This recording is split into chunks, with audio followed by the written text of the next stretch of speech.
সুপ্রিয় শিক্ষার্থীরা, কেমন আছো তোমরা? আজকে বাংলাটেক অফিসিয়ালের নতুন একটা গল্প নিয়ে হাজির হলাম। আমি রিশা। আজকে তৃতীয় শ্রেণীর বাংলা হার জিতের গল্প পড়ব। তো চলো, আমরা এখানে একটা ইমেজ দেখতে পাচ্ছি, মানে একটা ছবি দেখতে পাচ্ছি, আর সাথে কিছু কথা লেখা আছে। স্যার, আসতে পারি? নোমান স্যার দেখলেন দরজায় একটা ছেলে, সে স্ক্র্যাচে ভর দিয়ে দাঁড়িয়ে আছে। স্যার বললেন, এসো। ছেলেটি এগিয়ে এলো, বলল, আমার নাম রাশেদ, নতুন ভর্তি হয়েছি। ভর্তির দিন তিনি রাশেদকে দেখেছিলেন, দুটি প্রশ্নও করেছিলেন তাকে। রাশেদ চটপট জবাব দিয়েছিল। স্যার বুঝেছিলেন ছেলেটি অত্যন্ত মেধাবী। ক্লাসে সবার সঙ্গে নোমান স্যার পরিচয় করিয়ে দিলেন, বললেন, ওর নাম রাশেদ, ও তোমাদের সঙ্গেই পড়বে। ক্লাসে সেদিন ক্রীড়া প্রতিযোগিতা নিয়ে কথা হচ্ছিল, কেউ অংশ নেবে দৌড় প্রতিযোগিতায়, কারো পছন্দ দড়ি লাফ। নোমান স্যার জিজ্ঞেস করলেন, তুমি কি করবে? রাশেদ বলল, অঙ্ক দৌড় ও মোরগ লড়াই করব। ক্লাসের সবাই ভাবছিল, রাশেদ পারবে তো? নোমান স্যার বললেন, খুব ভালো লাগলো রাশেদ। 3 দিন পরের কথা। সেদিন ক্রীড়া প্রতিযোগিতা। রঙিন কাগজ দিয়ে সাজানো হয়েছে মাঠ। সবার মনে আনন্দ, খানিকটা উৎকণ্ঠা, কোনো খেলায় কে বিজয়ী হবে। শুরু হলো অঙ্ক দৌড়। সবার আগে অঙ্ক করে দৌড়ে আসতে হবে, সে আসতে পারবে সেই বিজয়ী। ক্র্যাচে ভর দিয়ে রাশেদ দৌড় শুরু করলো। ও খুব তাড়াতাড়ি অঙ্ক করতে পারে। 95 থেকে 67 বিয়োগ করতে হবে। রাশেদ লিখলো 28, লিখে ক্র্যাচ নিয়ে দৌড় দিল। তার সামনে রয়েছে 2 জন, পিছনে তাকিয়ে দেখলো একজন আগিয়ে আসছে। ততক্ষণে রাশেদ চলে এসেছে শেষ সীমানায়। চারিদিকে হইচই পড়ে গেল, রাশেদ জিতেছে। এবার মোরগ লড়াইয়ের পালা। রাশেদ ক্র্যাচ দুটো রেখে দিল একপাশে, 2 হাত পিছনে রেখে প্রস্তুতি নিল সে। বাঁশিতে ফু দিতেই এগিয়ে গেল সামনে। মোরগ লড়াইয়ে অংশ নিচ্ছে 8 জন। শুরুতে রাশেদ কোনো আক্রমণ করলো না, আঘাত থেকে নিজেকে রক্ষা করলো। লড়াই করতে করতে একে একে পড়ে গেল 5 জন, বাকি রইল 3 জন, রাশেদ, রাজু আর ঝিমিত। ওই সময় রাজু এগিয়ে এলো রাশেদের দিকে। রাশেদ চট করে সরে গেল, রাজু পড়ে গেল ঘাসের ওপর। খেলার উত্তেজনায় সবাই হইচই করতে লাগলো। বাকি রইল ঝিমিত আর রাশেদ। রাশেদ ভাবলো, ঠান্ডা মাথায় খেলতে হবে। ঝিমিত এগিয়ে আসছে, লাফিয়ে লাফিয়ে রাশেদ এগিয়ে যাচ্ছে। মুখোমুখি হতেই কাঁধ দিয়ে জোরে আঘাত করলো ঝিমিত। রাশেদ সরে গেল। খেলা জমে উঠেছে। মাইকে খেলার ধারা বর্ণনা করছেন নোমান স্যার। ঝিমিত আবারও আক্রমণ করলো। রাশেদ কাঁধ দিয়ে আক্রমণ প্রতিহত করলো, কিন্তু কাঁপতে কাঁপতে প্রায় পড়েই যাচ্ছিল। মনোবল দৃঢ় করে সোজা হয়ে দাঁড়ালো সে। হঠাৎ দেখলো তীব্র বেগে এগিয়ে আসছে ঝিমিত। আক্রমণের ভঙ্গিতে রাশেদও এগিয়ে গেল, কাঁধ দিয়ে হালকা আঘাত করে পথ ছেড়ে দিল। ভারসাম্য রাখতে না পেরে হুড়মুড় করে পড়ে গেল ঝিমিত। বন্ধুরা সব চিৎকার করে উঠলেন, রাশেদ, রাশেদ।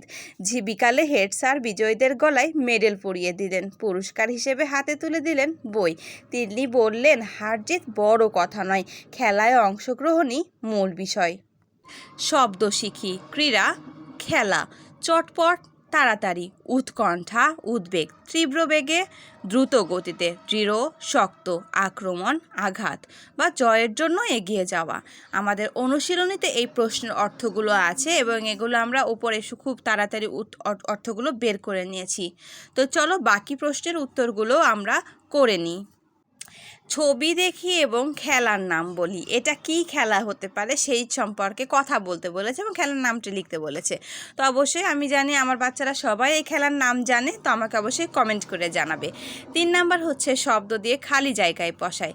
ক, স্যার বুঝেছিলেন ছেলেটা অত্যন্ত মেধাবী। খ, সেদিন ক্লাসে ক্রীড়া প্রতিযোগিতা নিয়ে কথা হচ্ছিল। গ, রঙিন কাগজ দিয়ে মাঠ সাজানো হয়েছে।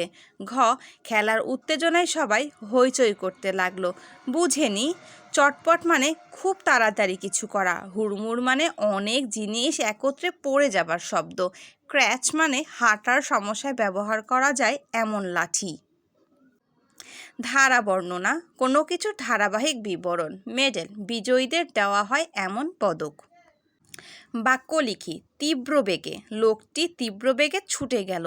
মেধাবী, দীপ্ত অনেক মেধাবী ছাত্র।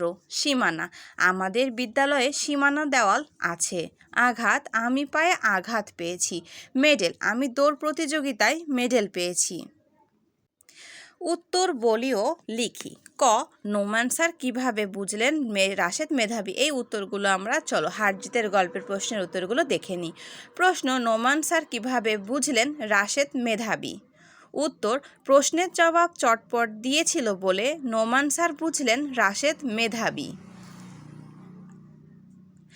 প্রশ্ন, অঙ্ক দৌড় খেলার নিয়ম কি? উত্তর, অঙ্ক দৌড় খেলার নিয়ম হলো সবার আগে অঙ্ক করে দৌড় দিয়ে আসতে হবে। প্রশ্ন, রাশেদ অঙ্ক দৌড়ে কততম হয়েছিল? উত্তর, রাশেদ অঙ্ক দৌড়ে তৃতীয় হয়েছিল। প্রশ্ন, মোরগ লড়াইয়ে তৃতীয় হয়েছিল কে? উত্তর, মোরগ লড়াইয়ে তৃতীয় হয়েছিল রাজু। প্রশ্ন, খেলা শেষে হেড স্যার কি বললেন? খেলা শেষে হেড স্যার বললেন, হার জিত বড় কথা নয়, খেলায় অংশগ্রহণই মূল বিষয়। এখানে আমরা দেখে নিলাম প্রশ্নের উত্তরগুলো। 7 নাম্বার প্রশ্নতে আছে, সঠিক উত্তরটি বাছাই করি ও বলি। ক্র্যাচে ভর দিয়ে এগিয়ে এলো জাফর, রাশেদ, রাজু নাকি ঝিমিত? আমরা সবাই বলতে পারি। যারা বলতে পারো অবশ্যই কমেন্ট করে জানাবে। যারা এখনও আমার চ্যানেলটিকে সাবস্ক্রাইব করনি অবশ্যই সাবস্ক্রাইব করে আমার পাশে থাকবে। তো এই উত্তর হচ্ছে রাশেদ। রাশেদ যে খেলায় নাম দিয়েছিল, অঙ্ক দৌড় ও দীর্ঘ লাফ ও মোরগ লড়াই ও দৌড়, অঙ্ক দৌড় ও মোরগ লড়াই। উত্তর হবে অঙ্ক দৌড় ও মোরগ লড়াই। মাইকে খেলার ধারা বর্ণনা করছেন, আমরা এটা অবশ্যই জানি, নোমান স্যার।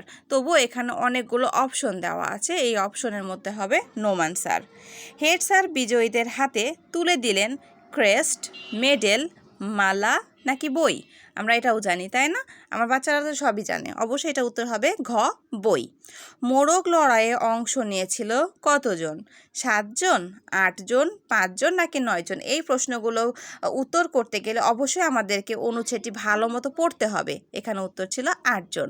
ক্রমবাচক সংখ্যা বলিও লিখি। প্রথম, দ্বিতীয়, তৃতীয়, চতুর্থ, পঞ্চম, ষষ্ঠ, সপ্তম, অষ্টম, নবম, দশম। শব্দের খেলা খেলি। খেলার নিয়ম, প্রথমজন একটা শব্দ বলবে, ধরা যাক সে বলল বই। দ্বিতীয়জন বই শব্দটি বলবে এবং শব্দের শেষে বর্ণ দিয়ে আরেকটি শব্দ বলবে, সে বলবে বই, ইট। তৃতীয়জন আগের দুটি শব্দ বলবে। এভাবে খেলা চলতে থাকবে। কেউ ধারাবাহিকভাবে বলতে না পারলে খেলা থেকে বাদ পড়বে। এভাবে একজন করে বাদ পড়ে যাবে এবং একজন বিজয়ী হবে। তো বন্ধুরা, যদি আমার ভিডিও ভালো লাগে অবশ্যই লাইক, কমেন্ট আর সাবস্ক্রাইব করে আমার পাশে থাকবে। ধন্যবাদ। দেখা হবে নতুন কোনো ভিডিওতে এবং তোমাদের নতুন কোনো পড়া নিয়ে। ধন্যবাদ।